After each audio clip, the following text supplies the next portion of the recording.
Bem-vindo ao Clube dos 545. Eu sou o pastor Mateus Maia e quero te ajudar no entendimento da palavra.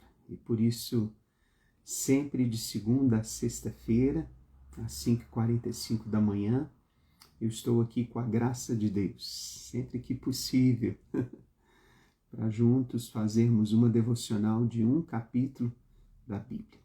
Já fizemos aí a devocional de 49 capítulos. Uau! E agora estamos no capítulo 50 de Gênesis. Você tem sido abençoado? Deixe seu comentário, deixe as suas impressões, né? Se tiver perguntas também, pode deixar, vai ser um prazer responder. Não se esqueça também de se inscrever no nosso canal do YouTube, de seguir aqui o nosso perfil e compartilhar. Glória a Deus por isso. Hoje nós vamos para o capítulo 50 de Gênesis, terminando assim este livro. Um livro tão rico, um livro que ensina tantos princípios, né, da parte de Deus para as nossas vidas, para uma vida saudável. E hoje nós vamos falar do tema Olhe e fale ao coração do seu irmão.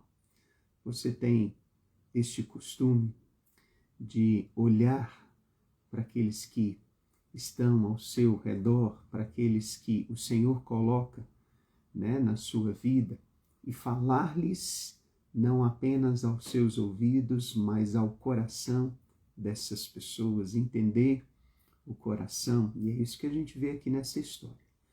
Se você tem aí a sua Bíblia, eu gostaria que você abrisse comigo no capítulo 50, nós vamos ler o verso 21, capítulo 50 de Gênesis, verso 21. Diz assim o texto: Portanto, não tenham medo, eu sustentarei vocês e os seus filhos. E assim José os consolou e falou ao coração, e lhes falou ao coração. Após proferir palavras proféticas a cada um dos seus filhos, Jacó pede então que seu corpo seja levado ao campo de Maquipela, né, onde o seu pai e os seus avós foram sepultados. Então, logo depois ele expira, ele morre e é reunido aos demais do seu povo. Naquela situação ali, José o abraça e chora sobre ele. O seu sexto choro, um choro de luto. José providencia o seu embalsamento e depois um grande cortejo segue o corpo de Jacó, seguido de um luto de 70 dias ali no Egito. Quando eles chegam à eira de Atade, todo o cortejo fez ali uma grande e intensa lamentação e José pranteou o seu pai, a morte dele, por mais 7 dias. Quando voltaram para o Egito, os irmãos de José ficaram com receio de como ele iria agir com eles. Tiveram medo. E José, percebendo isso, né, ele fala ao coração deles. Mas antes eles chegam para José e dizem: o nosso pai pediu que você nos perdoasse. A Bíblia não diz que Jacó disse isso para os seus filhos, né? Talvez fosse uma artimanha que eles tivessem usado. E José, ao ouvir essas palavras, chorou pela última vez. O 7º choro de José, um choro de arrependimento, ao perceber que ele também fez mal aos seus irmãos e eles também estavam com medo dele. A Bíblia diz que os irmãos de José se prostram diante dele e se oferecem como servos. José então percebe que o coração deles está quebrantado e toma a iniciativa de falar ao coração deles. A Bíblia diz que José então passa a consolar os seus irmãos com palavras de esperança. Ele diz que não é Deus para julgar os seus irmãos e que mesmo diante de todo o mal que eles lhe fizeram, Deus mudou o seu coração e lhe mostrou o propósito de tudo. Ele tinha sido levantado para salvar eles. Não é verdade? A fome que atingia o mundo, que atingia ali Canaã, né, iria matá-los se José não tivesse sido levantado. Ao entender o que se passa no coração dos seus irmãos e não olhar mais para os seus atos e palavras, né, para as mentiras, para as fraquezas, para as limitações, né, para as inconsistências, José os perdoa, mas também fala ao coração deles. Ele procura os consolar por 2 vezes, dizendo: não tenha medo.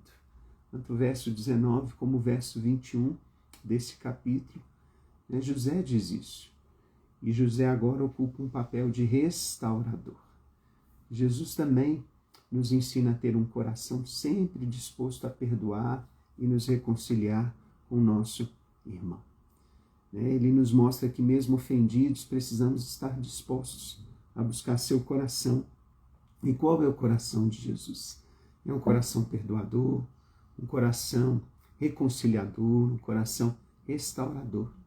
Mesmo quando a ofensa não começou de nós, né? Muitos acham que pelo fato da ofensa ter começado da outra parte, é a outra parte que tem que tomar a iniciativa. Mas Jesus não diz dessa forma. Em Mateus 18, de 15 a 35, é um dos exemplos desse coração perdoador de Jesus. E tanto o Senhor nos ensina a tomar a iniciativa aquele que ouvir as suas palavras, aquele que foi tocado primeiro. Então, não espere que o outro chegue para você. Se você está ouvindo a voz do Senhor, agora sendo transmitida a sua palavra, você precisa procurar o seu irmão. Jesus sempre se preocupou mais com o coração das pessoas do que com as suas palavras e comportamentos. Quando ele enxerga no coração uma porta para entrar, ele busca uma forma de entrar e conquistar-nos de novo para ele. Ele deixa as 99 ovelhas e busca aquela que está perdida. Ele não vê barreiras quando ele sabe que existe um coração que precisa de cura e deseja mesmo, não sabendo como buscar. Sabe, a história de José para nós é mais uma lição divina. Precisamos deixar de lado nossas cismas, nossas lutas, nossas indiferenças, nossas frustrações, nosso jeito de nos relacionar e entender as pessoas. E passar também a olhar para o coração das pessoas. Espera lá, o que ela está dizendo além das palavras? Espera lá, o que essa pessoa está dizendo além dos seus atos? As crianças são assim, né? Muitas vezes, por não saber falar, choram. Muitas vezes, por não saber como pedir, né, grita. E nós, como pais, precisamos ajudá-las, falando-lhes ao coração. É um trabalho difícil, é um trabalho árduo, mas é um trabalho necessário. Um trabalho que só pessoas que são maduras, né, podem realizar. O Senhor está procurando pessoas maduras para estabelecer o seu reino nessa terra. José, que é uma figura de Jesus, alguém que deixou, né, de lado o ódio, a vingança, o rancor, né, e trocou por um propósito maior de fazer o bem para salvar vidas. Precisamos perdoar os nossos irmãos, se quisermos receber também o perdão de Deus. Não é isso que diz? Jesus nos ensina nos evangelhos, que você hoje possa entender, né, que o Senhor te deseja, ou deseja que você olhe para o coração das pessoas, além dos atos, além dos comportamentos. Vamos orar juntos? Meu Senhor, eu não consigo perdoar quem me ofendeu. Deus, não pela minha própria força, mas me ajude a olhar como o Senhor olha para o coração das pessoas. Me ajude, Deus, a enxergar o que o Senhor quer. Me dá a tua visão. Só assim serei capaz de perdoar e liberar minha vida desta prisão, desse rancor, desta amargura. Sim, Jesus, me dá um coração perdoador, reconciliador e restaurador como o teu. Eu te peço, no nome de Jesus. Amém. Você recebe essa palavra de fé? Aleluia. Então fica assim, eu oro por você, você ora por mim. Um forte abraço. Estamos juntos com Jesus.